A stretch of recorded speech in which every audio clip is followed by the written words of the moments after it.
to love another, you have to stay intact as person. That's an objective reality. This intimacy of love, this closeness of union. Well, how do I make a gift of myself if I don't even possess it? Welcome to Purposeful Lab Imago Center podcast. I'm Catherine Hadra with my co-host, Dr. Dan Keebler. Today we're discussing a subject matter important to all of us, the human person. Exactly. You can't get more personal than that. Exactly. Or personalism than that.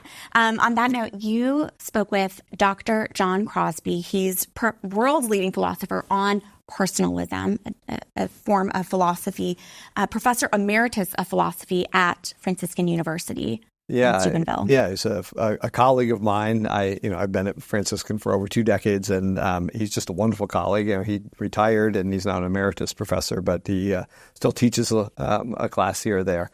He's just a wonderful professor. You always think of people that are just sort of brilliant, that they're above and they wouldn't talk to you. I remember being a young faculty member. And sitting down and having a conversation with him, and he was really interested in me and what I studied and so forth. So he really lives out his personalism philosophy. He's just a wonderful, brilliant, and humble man. So he's a great person to listen to. Yeah, he really is brilliant. Again, he's known internationally for his work on Carol Wojtyla, Dietrich von Hildebrand, John Henry Newman, among others. So what a privilege for him to join us. I'm excited to listen to this interview with Dr. John Crosby.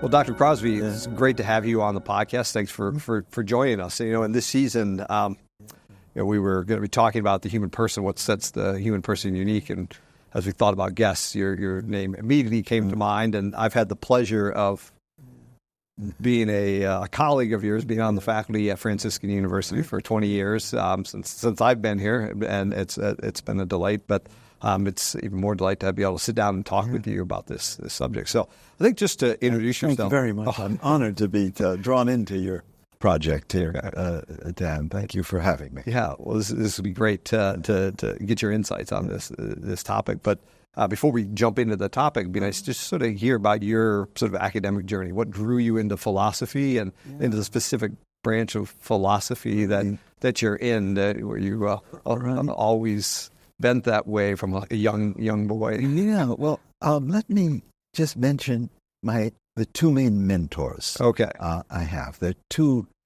are many people to whom I'm deeply indebted, but 2 in particular, and the one is St. John Henry Newman.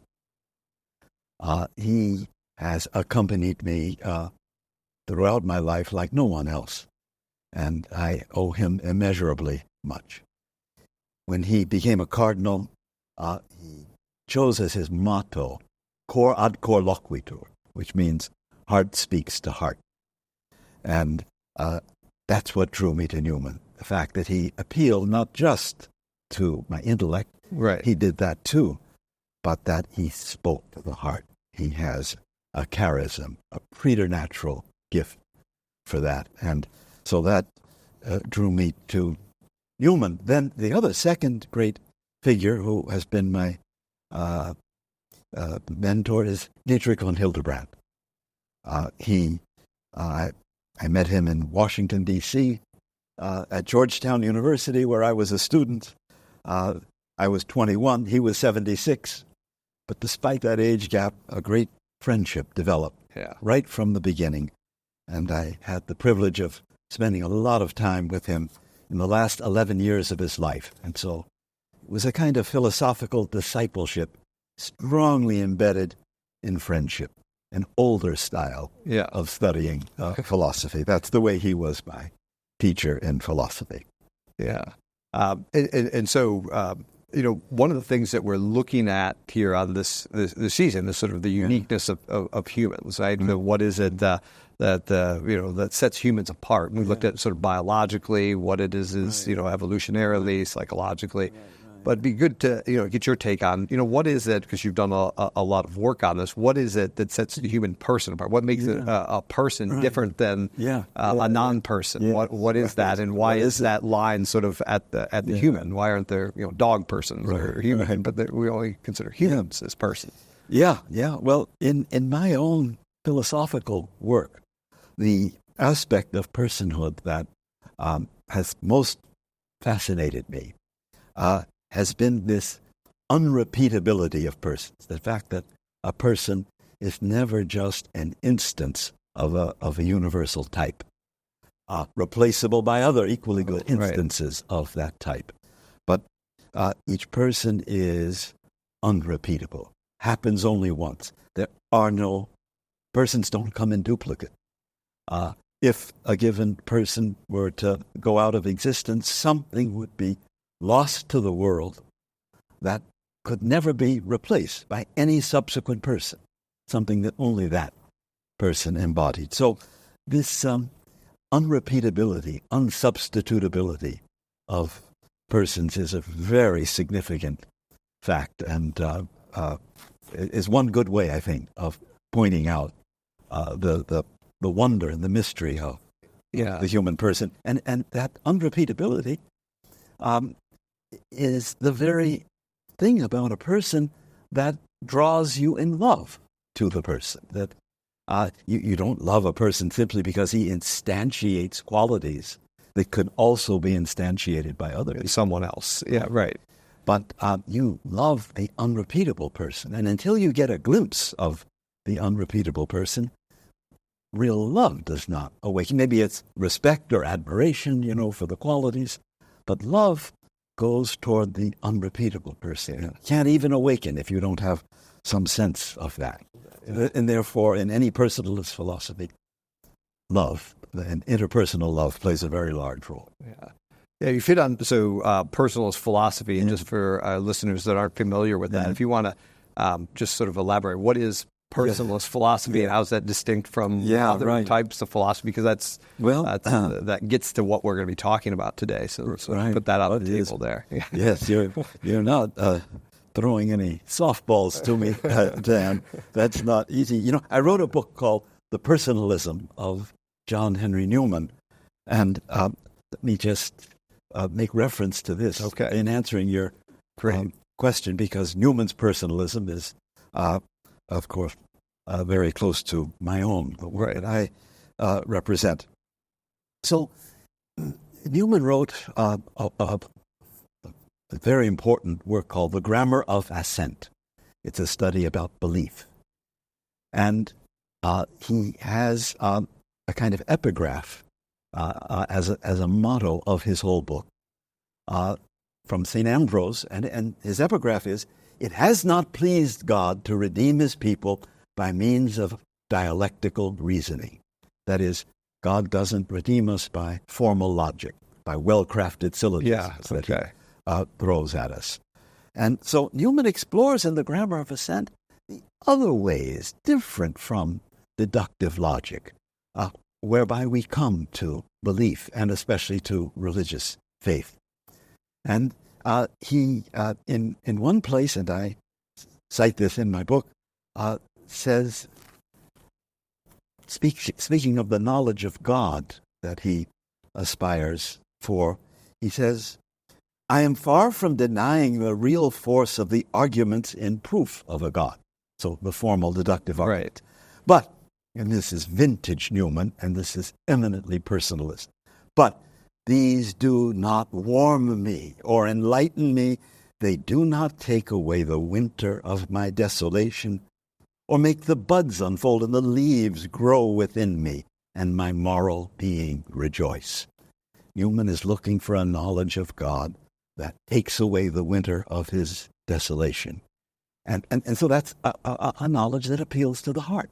It's more of an internal knowledge, an internal response to. Exactly. And so he says that it is, in the Grammar of Assent, he says, it's in conscience, in this experience of encountering the living God in conscience, that I get a sense of God which appeals not just to the intellect, but that takes away the winter of my desolation. Yeah. So that's Newman's personalism applied to the knowledge of God at work. And he gives you a feel for what personalism is. So when did personalism emerge, and what sort of philosophical issues were they sort of reacting against or responding to, and what's the context of personalism as a school of thought?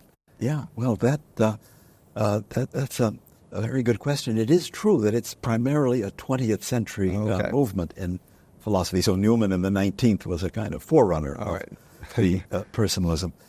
Now, why did the person come to the fore in the 20th century? One answer that John Paul gives is that personalism is a reaction to the terrible degradation of persons that occurred in the 20th century. So the violence, the hatred of persons, the Holocaust, abortion, all this shed blood forces us to go back to first principles and to think anew about persons and to try to put on a firmer basis the dignity and worth of persons. And in addition to that, there is this idea that ever since Descartes in the 16th century, the philosophy has been characterized by this turn to the subject. Right. And of course, that is a turn to the subject that often plays out in a very subjectivistic way, in the bad sense of subjectivism. But some of the thinkers like von Hildebrand, and then St. Edith Stein, by the way, is very much in this same vein, thought that, wait, let's don't throw out the whole idea of the turn to the subject. Maybe we'll find something here by listening more attentively to the subject. And so that became a path into the subjectivity of persons, understood without any taint of subjectivism. Okay. So those are at least the degradation of persons, and then the fact that there's this ferment around the turn to the person, and this desire to somehow appropriate the truth of that for our Catholic tradition. So it hits on that irrepeatability of the individual and that subjective experience of what it means to be a person or to be in relation with another person or in God. And it seems to make humans stand out as unique. But one of the things we've sort of looked at in this this season and in this podcast in general is how the humans are part of this universe, and that the order and underlying structure of the universe is sort of something that points towards humans or is not foreign. And it's not like you have this material world and humans are just sort of plopped down in here.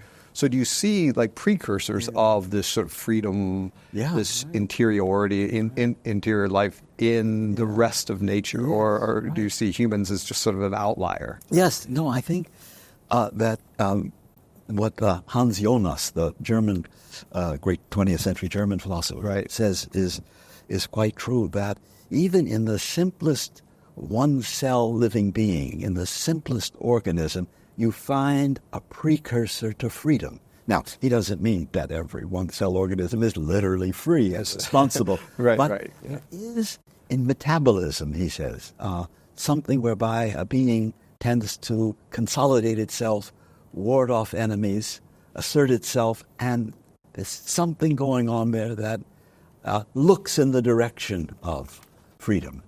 Freedom will fulfill, you might say, these hints that we find in every living thing.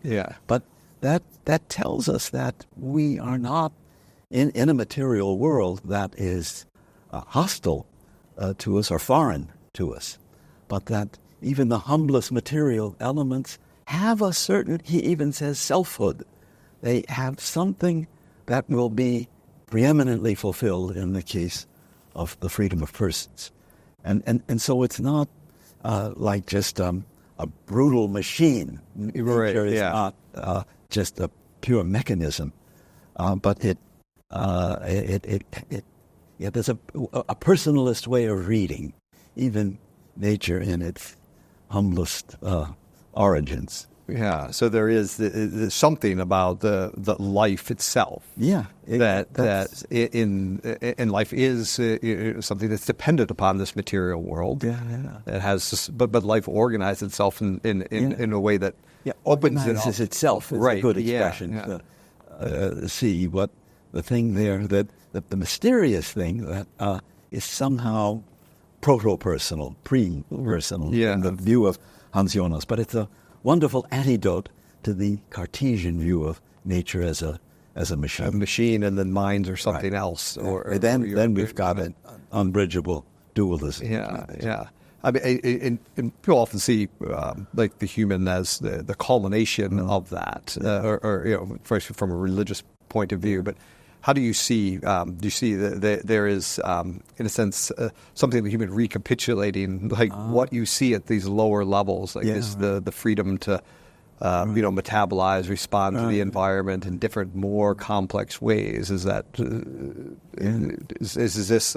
You've reached the pinnacle of what can of freedom in the sense of a material creature. Or something. Right. Yeah, I think you're gesturing down at this idea of man as microcosm. I learned about it from Norris Clark, the great American Jesuit philosopher, who, by the way, called himself a Thomistic personalist.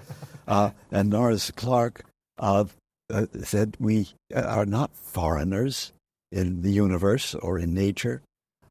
We have a unique priestly position in nature, in that we recapitulate matter and spirit in the unity of our being. No other creature has that unifying role in nature. And so that idea of man as microcosm and as a special dignity coming from the fact that all the orders and levels of creation are summed up in our being. That if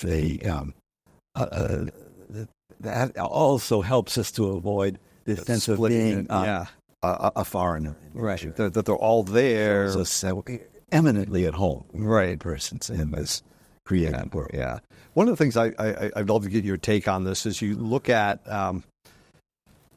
sort of life and the simpler forms of life, and then as you get more complex, like there's this autonomy or freedom, but there's also this risk that life has inherently. So if you're a rock, there's no risk of going out of dying. So once you have a living thing, there's inherently this risk and of non-life, of becoming non-living. And even when you look at humans, like for us to actually fulfill what it means to our potential as a human person, we are even more at risk because we're dependent so much on other people for us to develop our inherent characteristics to relate to people and so forth. So there's even almost like the more complex you get, the more risk you take on with life, where a human is more at risk, more dependent in a sense on other humans to be what they are meant to be, where a bacteria, for example, isn't as dependent upon the other bacteria around it to be what a bacteria, even though they're both at risk.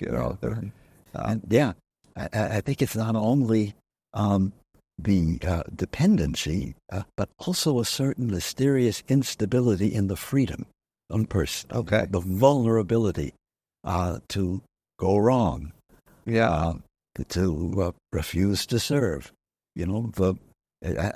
People so often will say, I've heard it said and said myself many times, why does God take so many risks, endowing us with freedom?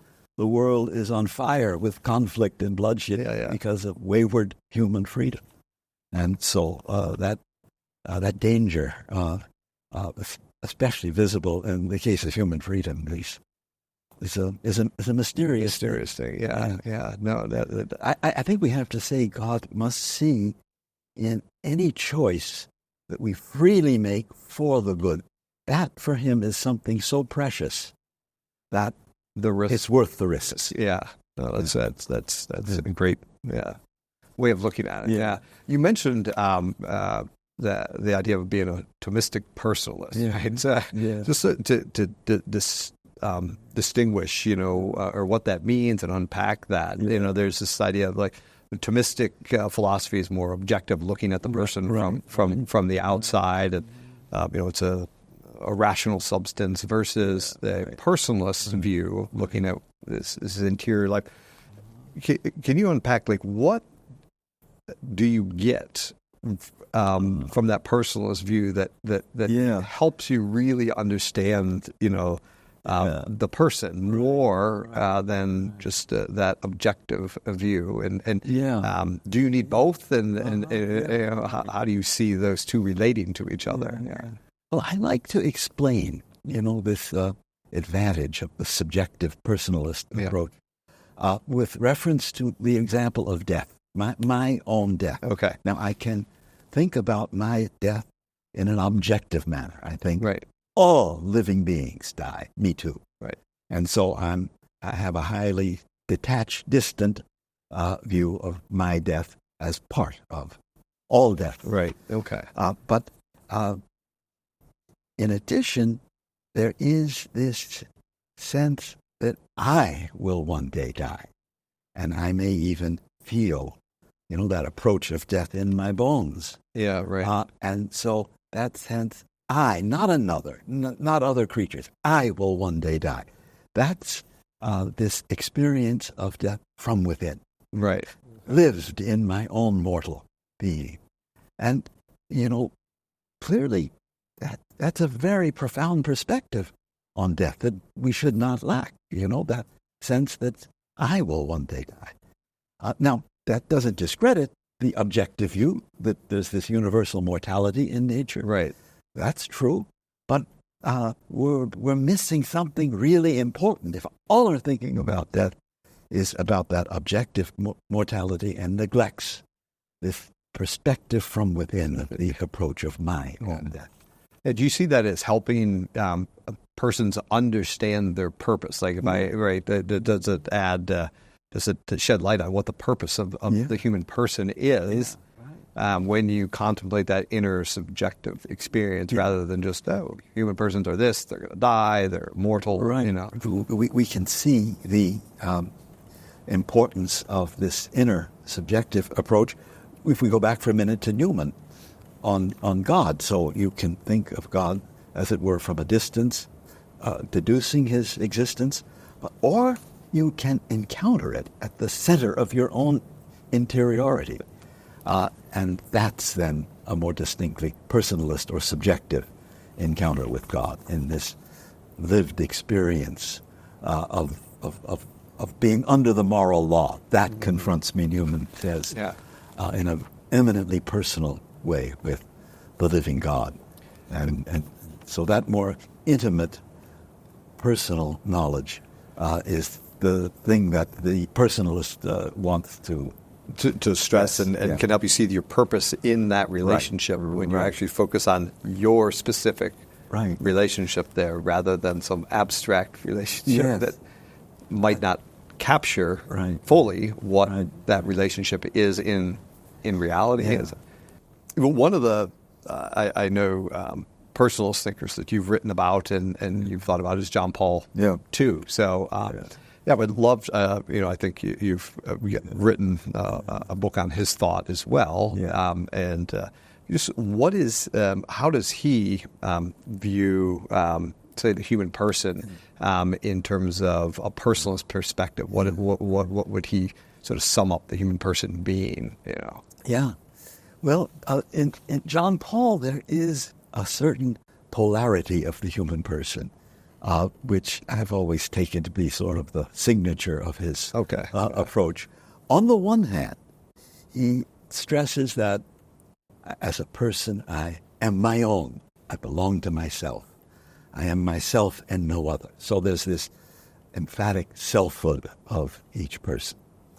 At the same time, and on the other hand, he asserts this selfhood can't really awaken and thrive unless it knows how to make a gift of itself to another. So you have self-possession and self-gift, or belonging to oneself and self-donation is the two poles. And he wants to say, we don't have a fully alive person until both are there, until there's this self-possession, but this capacity for self-gift as well. Yeah, it seems like a very Catholic way of looking at the human person, where it would say that you are not yourself until you've freely given yourself to God. Like that's when you can really be who you're meant to be. But that autonomy. There's that line in Gaudium et Spes from Vatican II that John Paul quoted more times than anybody can count, namely, man, though the only creature on earth who exists for his own sake, can only find himself by making a sincere gift of himself to another. So that's the polarity in the language of the council. Yeah, let's explore that polarity a little bit, because I think it has a lot of consequence or implications for. I could speak to a lot of the problems of the modern world, right? Because a lot of times you talk about you look at the view of the person as this irreducible, concrete thing. You can't sacrifice a person for something else, right? The person is primary. Yeah. It can lead to sort of an individualism, like, these are my rights, this is me. I can't, you're not going to sacrifice my rights for the nation or for this other higher cause. Like, no, you how does personalism correct that sort of mistake of this radical individualism? Yeah. That's a very important theme in discussing John Paul's personalism or Newman's or anyone's personalism. It's not individualism. It's not this sense that I approach my neighbor with distrust, armed with my rights, keeping him at a distance. That would be to take one side of the polarity, the self-possession, and let it be the thing about a person. But John Paul avoids the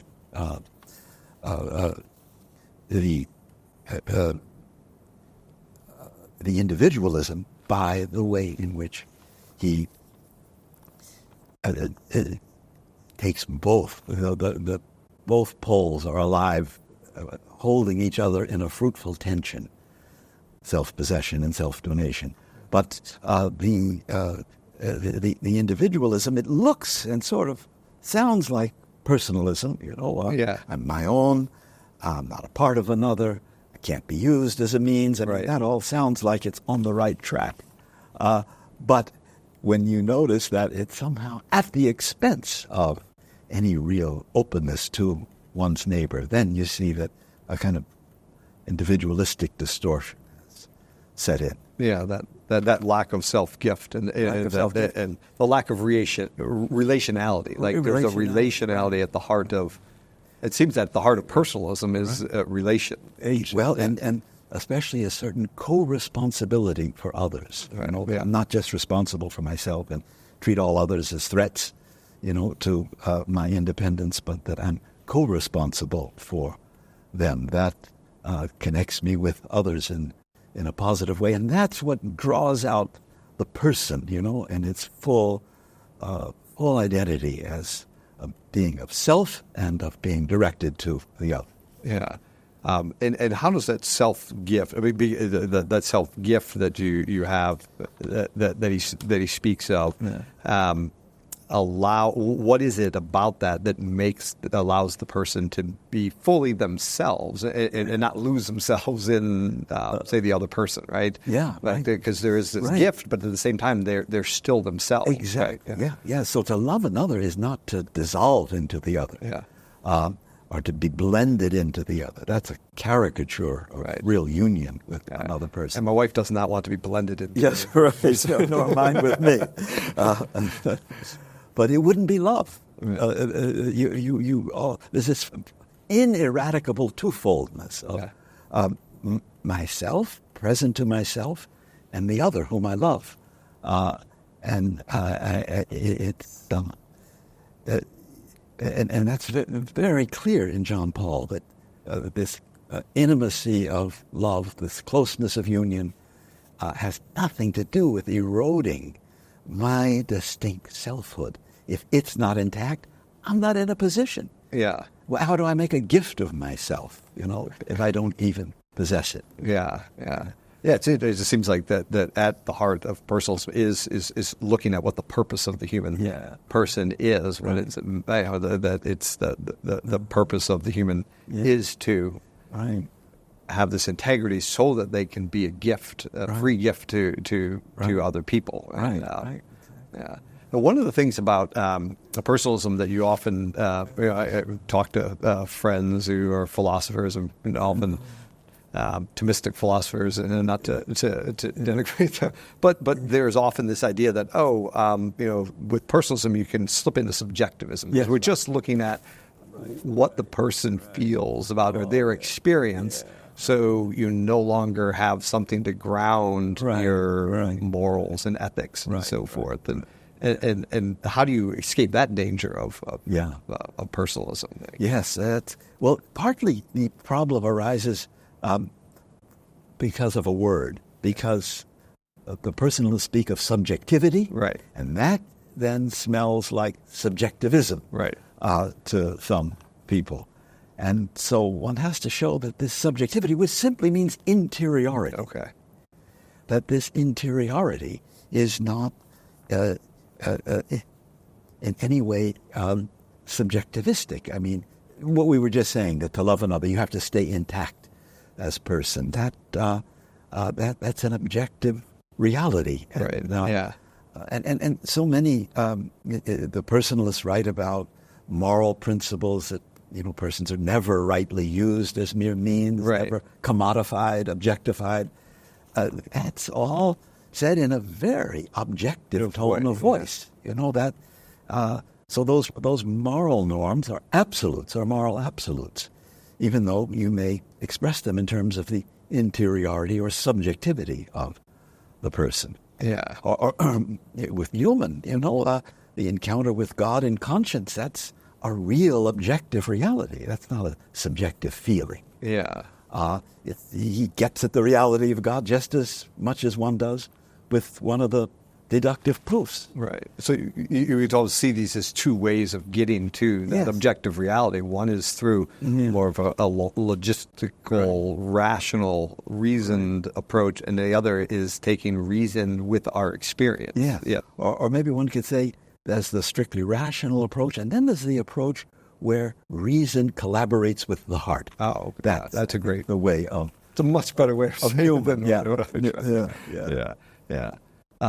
So looking at personalism and looking at the problems of modern society, where I think society becoming more fragmented, people becoming more isolated, and what do you think personalism has to offer to this society that often people don't form very good personal relationships with, particularly given what's happened through COVID and so forth, but it's continuing this more fragmented I think that personalism has to hold up real interpersonal encounter, face to face, in the flesh, as the gold standard. And this is why I've been very reserved about online education. I think a lot is lost in terms of personal presence, the teacher to the students and the students to each other.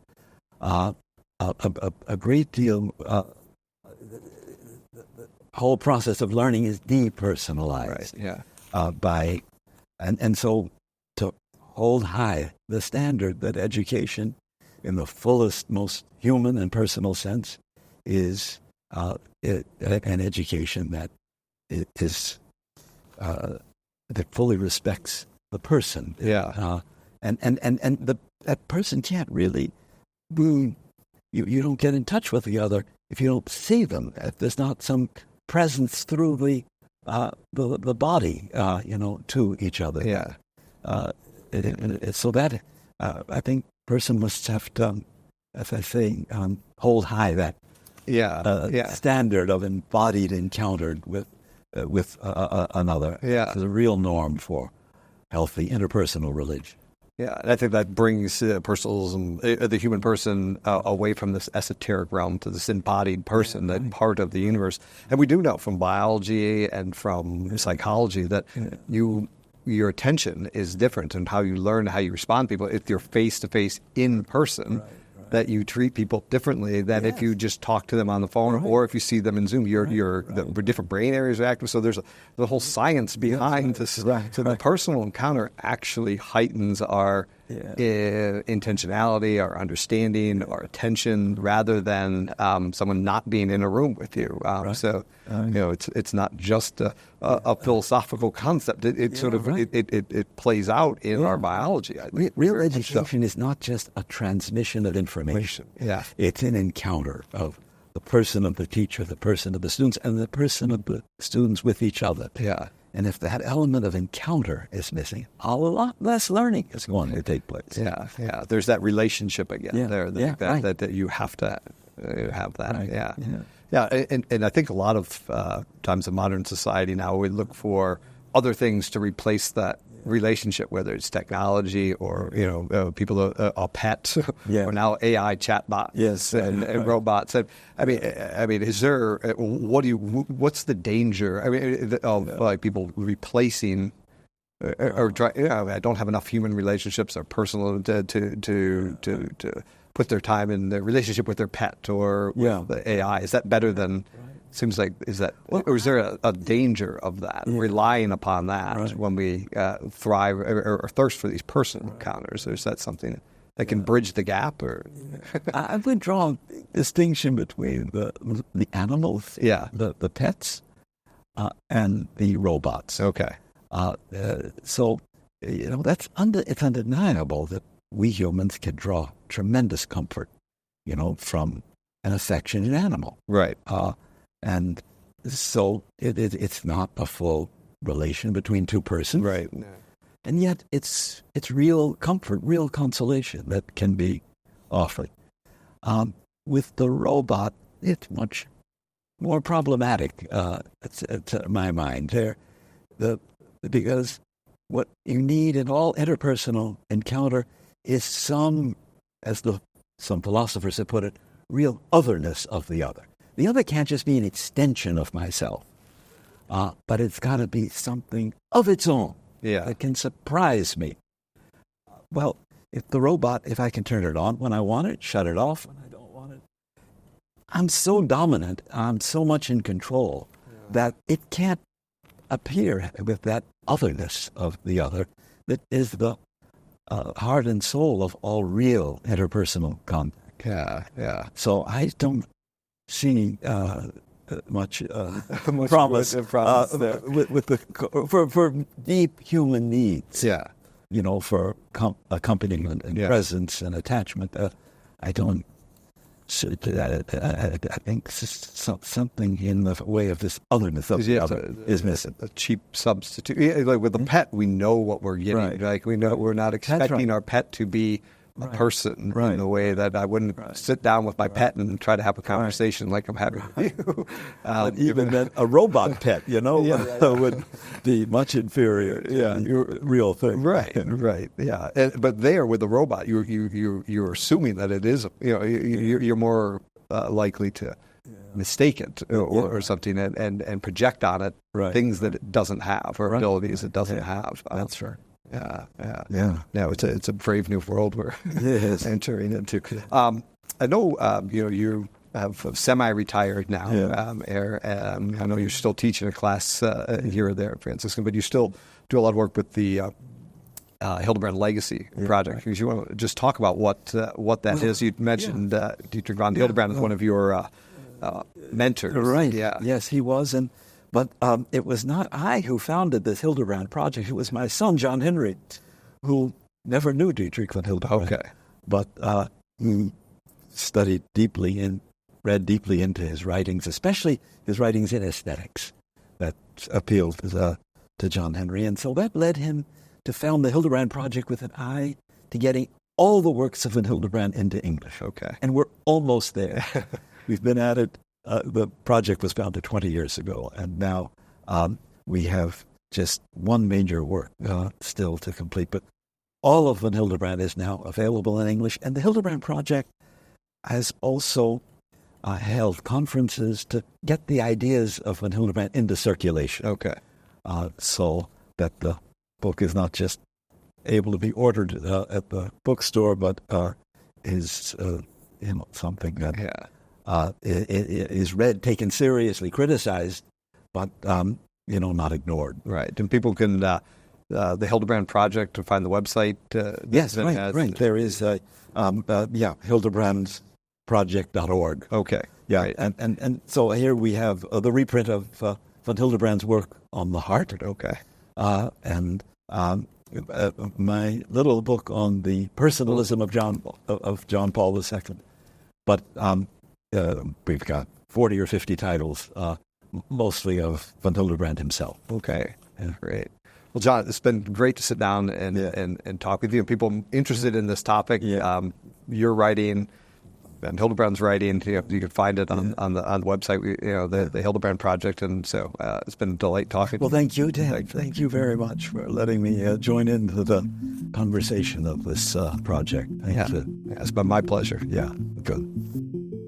That was a fascinating conversation. And again, it's clear that you two know each other as well. Yeah, and it was great to talk to him. And it's really, I think it's important for us to not lose sight, and I think as often we do in science and in modern society, about what we know about ourselves, that subjective experience of being a person that he kept talking about, and this sort of internal agency we have, and what that tells us about ourselves, is really important, and it's often lost because we want to have some objective view and measure and so forth. But no, there's this truth to just our everyday experience and how we are meant to be. About what's unique to being human and, what really contributes to human flourishing, which this is the penultimate episode of this season, really kind of setting us up for next season, where we will delve in more deeply and fully into human flourishing and happiness. But this really set us up well and brought a lot of clarity. Yeah, it lays the foundation for that. Mm-hmm. Absolutely.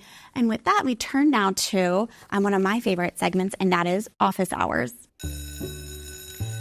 So Father Robert Spitzer, who, many of our viewers and listeners are familiar with, president of the Mantra Center, he said 51% of scientists today are believers in God. And when you look at the younger demographic, so scientists who are 35 and younger, an even higher percentage believe in God, 66%. That stood out to me, and I was curious to get your reaction to those statistics, especially as, again, faith and science are often pit against each other. Yeah, they are. That's so true, Catherine. It's interesting. I think there's been a shift in the last 20 years, and I've seen it when I was a young faculty member. There was a lot of these sort of atheist books coming out by scientists, and the Dawkins and Dennett and so forth, they were called the four horsemen of atheism, and that had its moment. But I think it's sort of run its course, and I think younger people are struggling with. Well, I know there's purpose in my life. I'm looking for that purpose, and it's leading them towards belief in God. There's this dearth. You take away belief and purpose, and people are, wait, this doesn't make sense. And I think you're starting to see a natural rebound from that extreme of atheism that sort of peaked, this, what do we call new atheism, that peaked like 20 years ago. So it's not surprising. I think you can see it, and young people are searching for something, and they are searching for purpose, and some of them are finding it in belief in God and the higher power. Well, on that very note, you mentioned Dawkins, something that caught my eye. He's, again, Richard Dawkins, famed British evolutionary biologist, also famously atheist. He just recently uploaded on his YouTube page and across his social media this conversation he had, it seems like years ago, obviously, with the late Father George Coyne. Okay. And it was on the topic of evolution. So again, Dawkins, famously atheist, but the Father George Coyne, he was a Jesuit priest and astronomer. He even was the director of the Vatican Observatory. It struck me that, that he was open to having a conversation and recently posted this. But Dan, from your perspective, why is it important that Catholic scientists engage with scientists who are not believers, and that there are these discussions that are happening? Yeah, I think, as Catholics, we have a sort of a mission sort of in society. We are meant to be salt and light to the earth. And to do that, you have to do that in your field. And I think like nobody is going to evangelize science more than scientists. Nobody's going to evangelize medicine more than doctors, and nobody's going to evangelize communications more than people that are in journalism, right? And I think, when you share this common language of science, there's a trust there that opens you up to the other person. So, and maybe this person, maybe they're not so evil because they're religious, or we share this scientific language in common. It opens up possibilities of true sort of evangelization, not by hitting them over the head, but by you are, in terms of living out this integration between science and faith, are an active witness of evangelization. So I think it's really important to engage people, not be polemic, engaging them on the science and engaging them as persons, And I think that's so important, and we don't do that enough in our society today. And it strikes me that, excellency can really lead to that evangelization. Like, oh, well, your scientific credentials, okay, now that's going to be the bridge to me wanting to speak with you, not necessarily what your beliefs are. And then from there, a conversation can be had. Exactly. I mean, I've heard scientists like, that's philosophy. They just discount that, But when a scientist can articulate it, they're more likely to listen, I'm not saying it's good to discount philosophy, but unfortunately, people tend to listen to people that are in their guild, in their that speak their language, right? Like exactly. You said. Well, I'm grateful for how you evangelize through science as well. And I know I've learned a lot. And again, if you have a question for Dr. Dan Keebler, you can submit it either by emailing us at info@magicenter.com. You can also call and leave a voicemail for us to hear what your question is. And that number is 949-257-2436. And of course, if you want to get up to date on everything Purposeful Lab, you can go to magicenter.com. But with that wraps up this episode. We'll be back next week for our season finale. So make sure to subscribe to your favorite podcast platform, and we'll see you then.